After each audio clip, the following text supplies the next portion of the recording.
The champagne had barely touched the crystal flutes when my father stood up, glass raised high, voice booming over the hum of polite conversation. "To family," he declared. "And to the ones who make us proud." Every head turned toward my sister, Grace. She stood tall, wrapped in a brand new dress uniform, shiny metals glinting under the soft lights like a walking statue of accomplishment. Her smile was wide, flawless. "The golden child," someone nudged me. "Don't slouch," my cousin whispered, half laughing. "You'll ruin the pictures." But I wasn't in the pictures. I hadn't been in years. I was an afterthought, tucked at the far end of the banquet table, sipping flat soda while the rest of them toasted their latest success story. My mother wouldn't meet my eyes. My uncle cracked a joke about me retiring early, followed by a burst of laughter that made me feel smaller than the plastic chair I was stuck in. Then it happened. Behind the bar, the muted TV, just background noise until then, flashed a red banner. "Breaking news, U.S. military confirms youngest general in history." The room hushed. Forks hovered midair.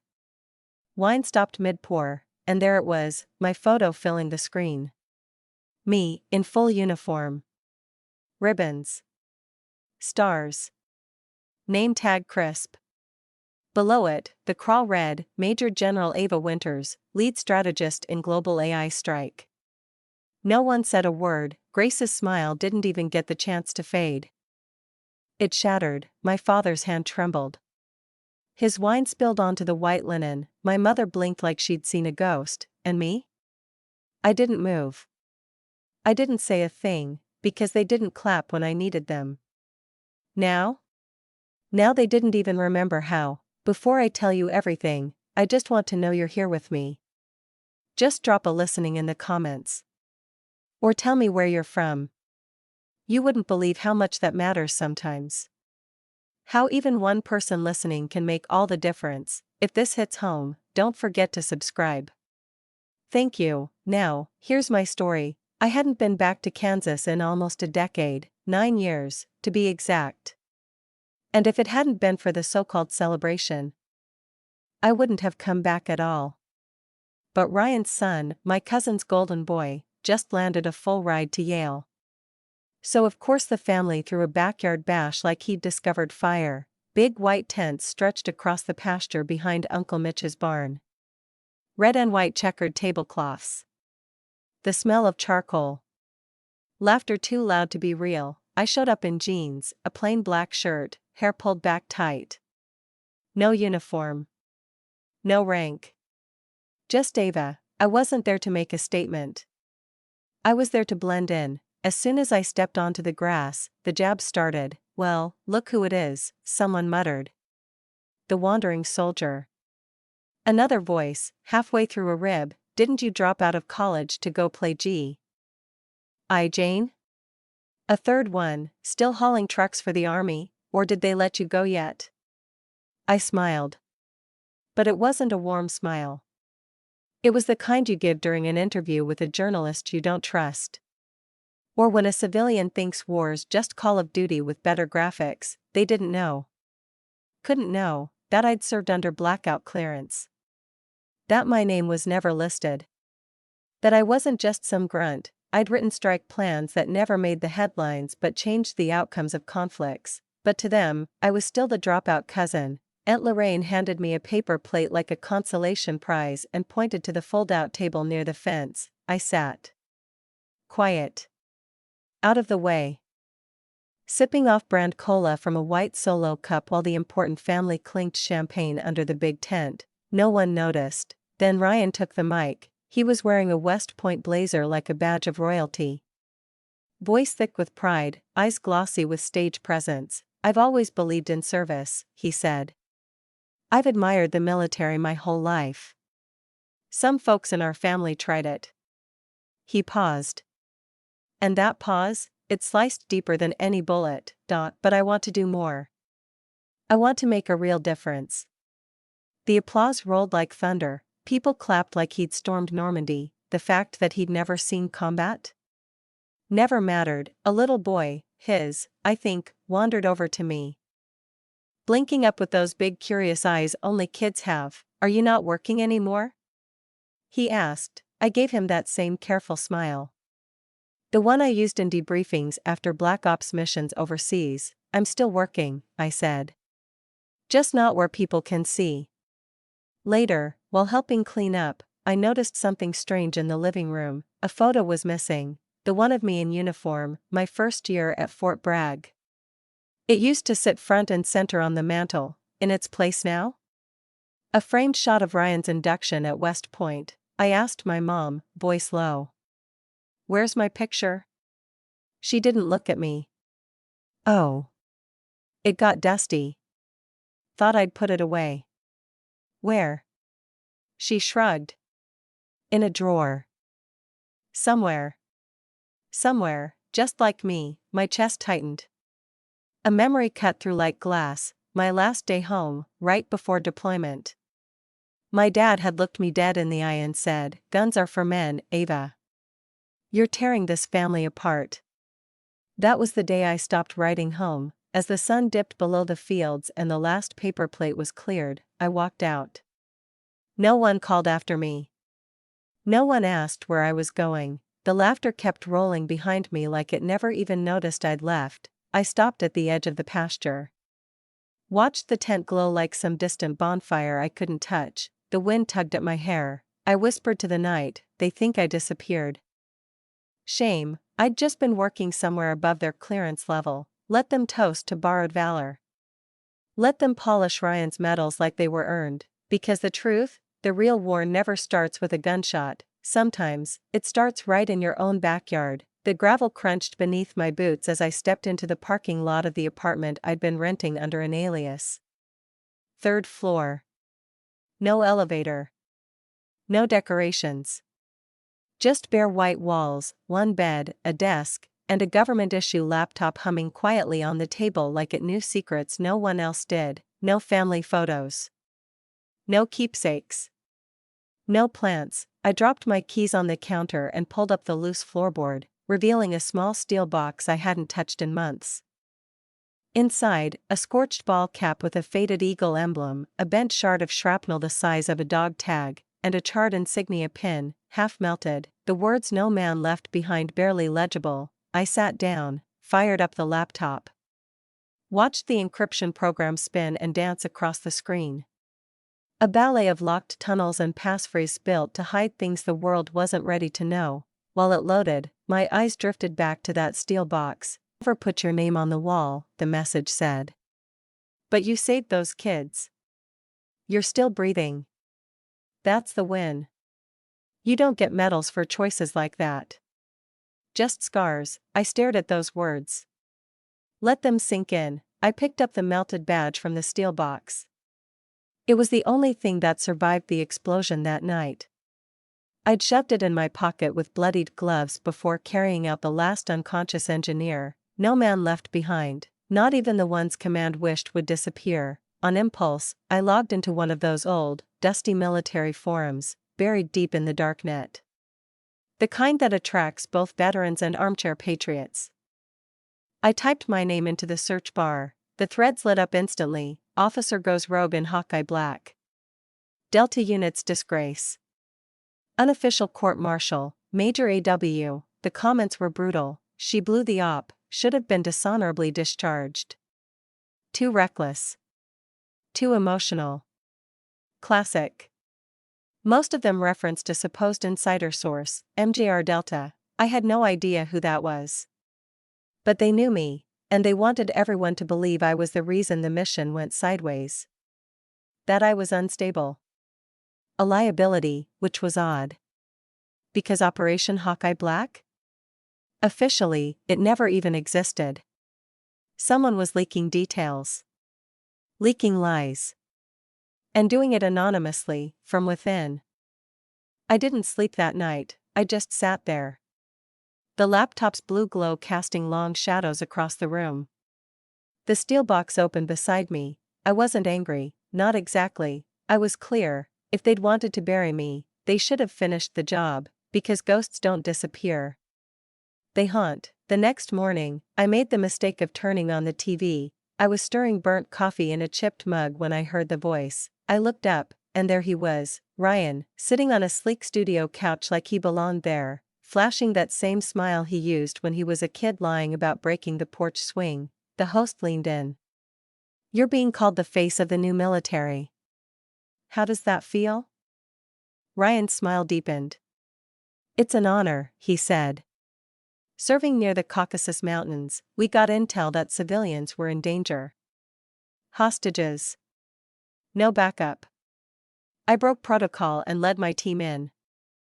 He paused, like it pained him to be this humble, "but we got them out." Everyone.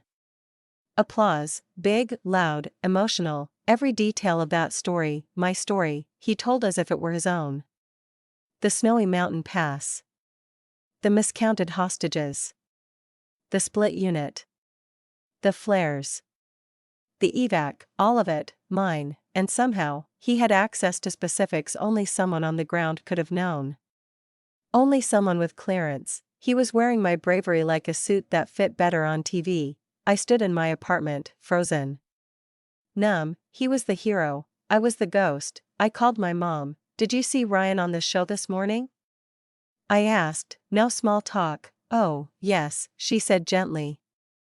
"He's really doing well. I think it's great he's finally being recognized." "He stole that story," I said, voice flat. "He's never served. Never even held a weapon outside a ceremony."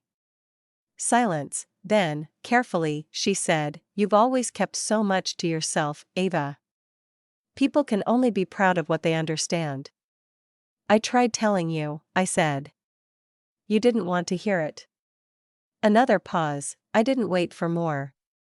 I hung up. A few minutes later, my secure line buzzed. Only a few people had that number. I picked up. "Ava, it's Colonel Reese," came the calm, clipped voice of my former strategist. "You need to hear this before it gets worse." "I'm listening," I said. "There's chatter, Pentagon level. Someone's dredging up your refusal to comply with Raskin's drone order back in 18. And now Ryan's story? It's too clean. Too detailed. Someone's feeding him classified intel." I swallowed. Back in 2018, General Raskin tried to get me to fake surveillance data on a rogue drone op, said it was just a logistics test. But I knew it was tracking senators who opposed a military budget hike. I refused, filed a report, it disappeared, but Raskin hadn't. "You think he's behind this?" I asked. "I think it's bigger," she said. "I think your silence has become a weapon. And if you don't speak up, they'll write your story for you." I looked at the screen again. Ryan's face, glowing under the studio lights. "America's new war hero. I never wanted the spotlight," I said quietly. "I just wanted the truth to matter." Colonel Reese's voice dropped. "It doesn't.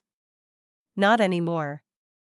I hung up, my pulse ticked like a slow detonating charge. This wasn't about lies anymore, this was strategy. Someone wanted me erased, gently, but permanently. And they were using my cousin, my silence, and my past to do it. Later that night, I walked the dark hallway of my apartment complex and made one more call. To my mother. This time, I wasn't quiet. "Did you know?" I asked. "Did you know Ryan was going to use my story?" She hesitated. Then said softly, "He needed something. Something the family could be proud of." I never told you," I interrupted, "because you never listened." Silence. Then I said the one thing I never had before. Slowly. Clearly. "Well, now I'm done asking for permission." The message didn't come by knock or certified mail. No one from the Department of Defense showed up at my door. Just a cold, clipped email. Plain font. No warmth. Subject: temporary suspension notice. Body: effective immediately. You are placed under investigation for breach of Level 1 tactical encryption protocol. I read it twice. It felt more like a verdict than a warning. The letter claimed I'd accessed a file, one that hadn't been touched in years. A black file. Top clearance. The kind only ghosts and high-ranking operatives should even know exists. And now it had been leaked. Decrypted. dumped into a massive unregulated data lake, where the Pentagon was now scrambling to recover it. According to the report, the leak had been traced back to me. Problem was, I hadn't even logged in, not to that file. Not on that device, not since I turned in my old military laptop 3 years ago when I rotated out of Black Ops Command. That machine was supposed to be locked in a vault, buried in a sealed storage facility, supposed to be. Instead, it had been used in the breach. Worse, it was accessed using my biometric credentials. I pulled up the logs. My heartbeat thundered, the IP address traced back to a government server in D.C., not just any server, Raskin's office. I stared at the screen, and then I saw the signature that had signed off on the breach report, Security Analyst MJR Delta, that same handle that had been flooding forums with garbage about me. This wasn't a leak, it was a setup. I couldn't go through official channels now. My name was already smeared, suspended. I needed help, the kind that exists outside the chain of command, so I reached out to the only person I could think of. The one man who owed me nothing, but once told me I'd saved his life, Marcus Vance. Back in the day, Marcus had been a prodigy, a digital ghost. Brilliant. Reckless.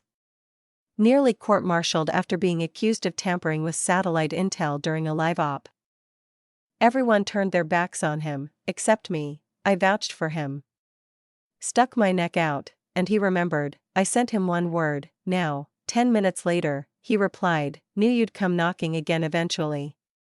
We met in a forgotten library downtown. I stared at those 8 words. My hand trembled slightly. This wasn't about revenge anymore, this was war, and I was finally ready to fight it, loud. The next morning, I found an envelope slid under my apartment door. No stamp. No return address. Off-white.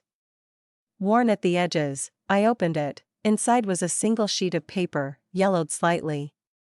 The ink was faded but sharp enough to sting. You probably don't remember me. But I remember you. Hawkeye Black, Sector 9. You came back for us when comms went dead. You could have left. We all knew it. But you didn't. You dragged me out. My sister works for CNN. I told her everything. Told her to find you. Tell your story. Signed, Jason Keene. I sat back, let the name sink in, Jason. I remembered his face now. Young. Bleeding. Half buried in rubble. I'd carried him out under fire.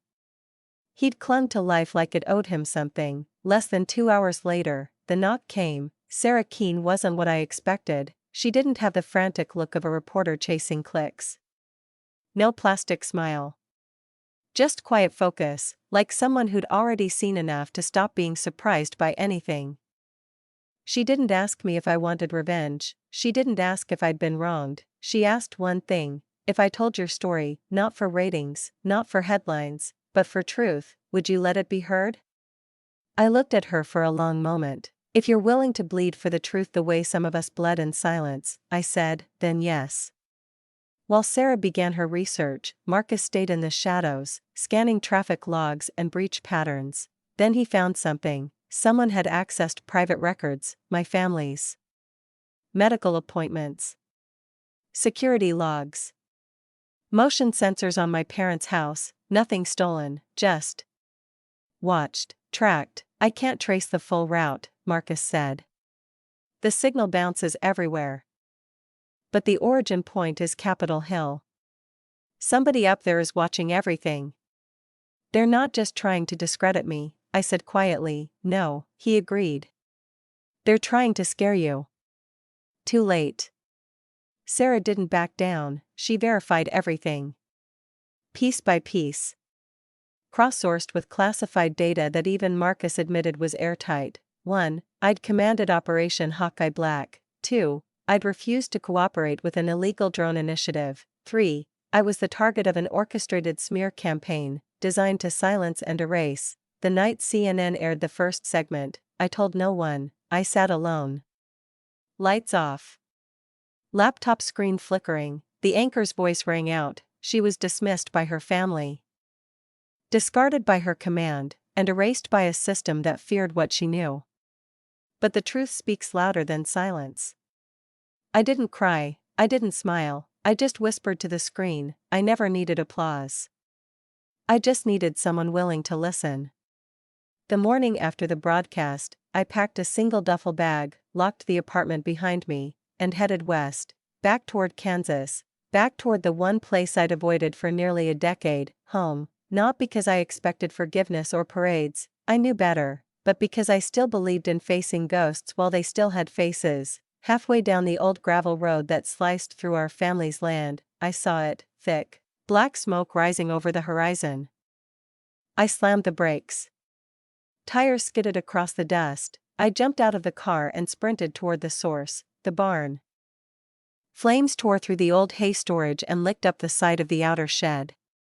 The house glowed red from the reflected fire. Sirens howled in the distance, but I didn't wait. I ran around the back. That's where I found her, my mother, collapsed on the back porch steps. Her clothes coated in soot. Her hair tangled with ash. I dropped to my knees beside her, fingers trembling as I checked for a pulse, faint, but there, alive. I called it in myself, voice clipped and sharp, barking coordinates and details like it was second nature.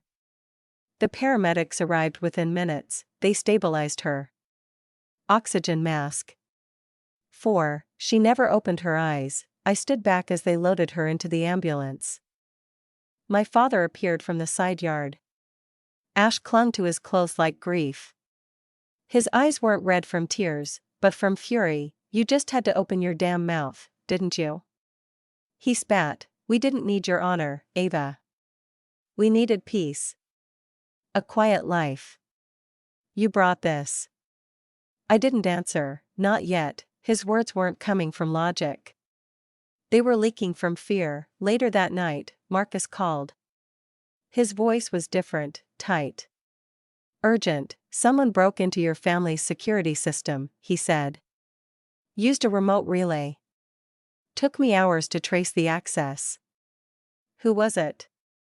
I asked, though my gut already knew. He hesitated. Military IP address. DC registered. The login credentials. They trace back to Ryan. My stomach dropped. My cousin, the same cousin who stole my story to build his own legacy, now he'd left fingerprints on the surveillance system tracking my parents' movements. Marcus kept digging. It got worse. The malware was custom-built, clumsy, but masked well enough. Hidden inside the device logs was a beacon, a pingback coordinate, and the signal? It had been activated from Ryan's laptop. Maybe it wasn't a fire he set directly. But it was a trail he helped light. That was enough. I drove to the hospital that night. My mom was sedated, her breathing slow under the steady hiss of the oxygen mask. Machines beeped softly in the background. My father didn't look at me, didn't even flinch when I walked past him. I found Ryan in the hallway, hunched over a vending machine cup of coffee. You knew, I said. My voice didn't shake. It was flat. Cold. He looked up, startled. Eyes wide. Pupils twitching. What are you talking about? The security breach. The access logs. Your device. Your login. You gave them our family's location. I didn't mean, he started, panic flashing. You didn't mean to get caught. I cut him off. But you did. And now Mom nearly died because you sold me out. He didn't respond, but he didn't deny it either, and that told me everything I needed. Marcus called again later that night. He sounded grim. I found the transaction, he said. Encrypted transfer. Ryan made a deal. Gave up location metadata on your family's home network. What did he get in return? I asked, though I already knew. A pending officer rotation. Media division. Inside the Pentagon. So that was it. I wasn't just betrayed, I was auctioned off, bit, by blood. The truth hadn't just cost me a career or a clean record, it nearly cost me my mother. I stood outside the hospital that night, wind carrying the faint scent of smoke still tangled in my coat, and I realized something. They didn't just want to ruin me, they wanted to erase the very place I came from. I wasn't angry anymore. Not in the explosive, blistering way I used to be. Anger meant I still wanted something from them, an apology, maybe. Understanding. Even love, but I didn't. I wanted justice, and I was done playing by their rules. I turned down the reinstatement offer from the Department of Defense, politely, firmly, finally, let them clean up their own mess. I wasn't going back to a system that tried to bury me alive. Instead, I followed Marcus across the ocean, to Poland, to a crumbling former NATO outpost near the Belarus border. Cold, isolated, and supposedly inactive, rumors said the site had been repurposed. What we found was worse. Inside the rusted base, behind locked sublevels and dormant blast doors, we found traces of a weapons-grade AI prototype, one I had helped design years ago. My project. Codenamed Sentinel, but this version was different, upgraded, stripped of ethics protocols. Retooled for autonomous strike capabilities, no human oversight, just split-second decisions made by machine logic. I stared at the flickering screen. There it was, like a ghost I'd never buried. Adaptive Strike 5.3.1, Creator, A. Winters. My knees buckled. I hadn't touched that code in 4 years. It was supposed to have been decommissioned, scrapped, sealed, erased. Instead, it was alive. Worse, it was armed. Then my phone buzzed, a voice memo. From my mother. Sent hours earlier. Before the fire, her voice was weak, fragile, but clear. I know what you did, she whispered. I saw more than you thought. I stayed quiet because I thought silence would protect you. But I was wrong. If you need me to speak now, I will. I'll tell them everything. It hit me harder than anything else that week, not the betrayal, not the fire, not even Ryan's deal, her words, because maybe she never understood the system, but somehow, she'd always understood me. I pressed my hand against the cold steel wall of the bunker, eyes shut, and let the moment settle. Then Marcus' emergency beacon flared to life. A stream of static-laced coordinates hit my encrypted channel. A second alert popped up seconds later, a video file. I opened it. There he was, my father, bound, kneeling in a warehouse, sack over his head, no demands. No voice. Just a warning, stop chasing us. Or he dies. Marcus tapped into the dark channel's metadata. That's where we saw her face, Elena Varelli, former special tactics analyst, my shadow during training, always second. Always watching, always just behind me, until now. Now she was the one pulling strings. I stood in the command shack near Warsaw, map of the base spread in front of me. Snow beat against the windows like static. If they thought they could silence me through my family, they forgot one thing. I once led rescue missions with nothing but instinct and grit. I'd led war with bare hands, and I wasn't done, not yet. At dawn, they sent another video. My father was handcuffed, bruised, forced to his knees in a dimly lit warehouse. Behind him, spray-painted on the wall, was a black sun circling a jagged circuit. I recognized the symbol instantly, the Digital Independence Legion, a rogue cyber militia with one mission: dismantle democracy by hijacking AI. I'd heard whispers. Deep web chatter. Satellite pings. Nothing concrete, until now. Their message was short: turn over the adaptive strike source code, or your father dies. No ransom. No fake demands. Just one line and the unblinking threat of annihilation. I didn't panic, I made a list. For names, the last of my team from Operation Hawkeye Black. People who had gone through hell with me. People who, despite everything, still answered my call. We met on neutral ground, an abandoned safe house near the Swiss border. I looked at them and said only this: I'm not here for forgiveness. I'm here because I will not let them erase the man who taught me what honor means. We moved fast. Intel said the Legion's command center was buried beneath the Swiss Alps. Hardened, frozen, paranoid. But we had maps, ghosts in the system, and the muscle memory of survival. We breached the perimeter under cover of an avalanche alarm. That's when I realized the clock had already started ticking.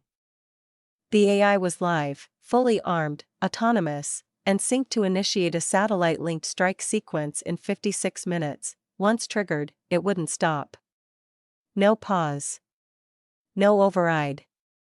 No human command, just machine logic, pure and deadly. We didn't aim for the control room. That's where they expected us. We hit the power grid, the uplinks, the spine. I went in alone, descending into the base's gut, one floor at a time.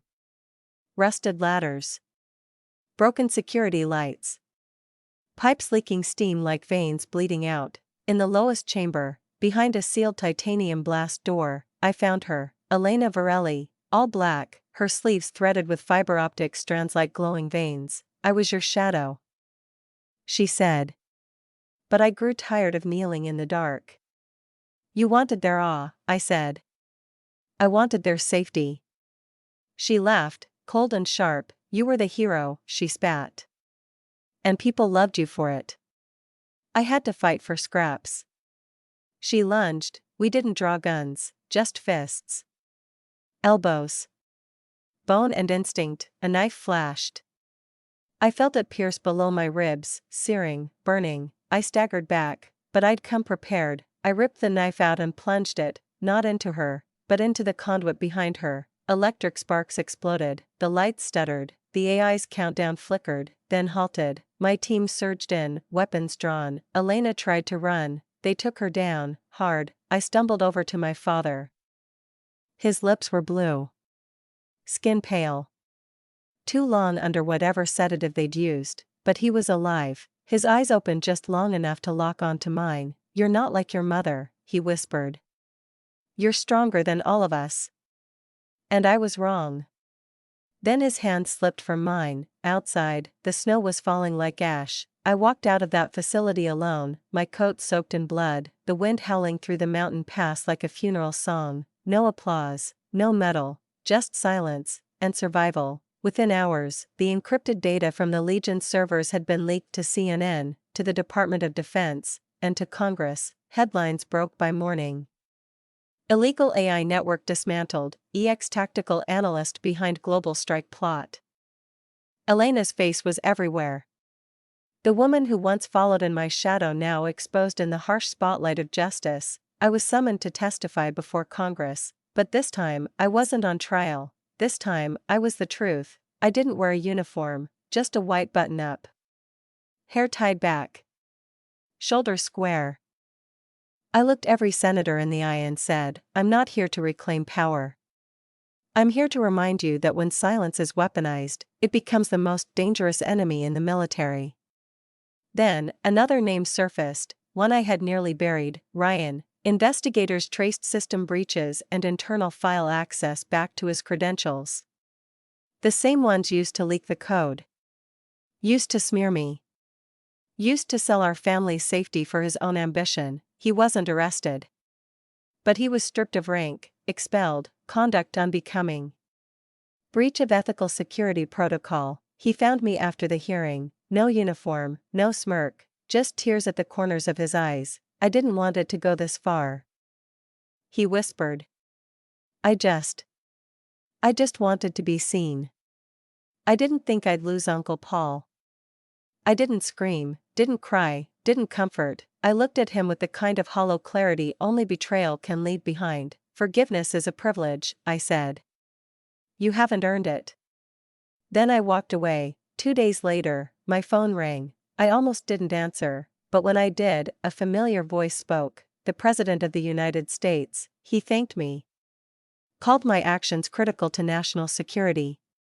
Told me an executive order had reinstated my rank, and offered me something else, a senior command post at CENTCOM. If accepted, I'd become the youngest woman under 35 ever offered the position.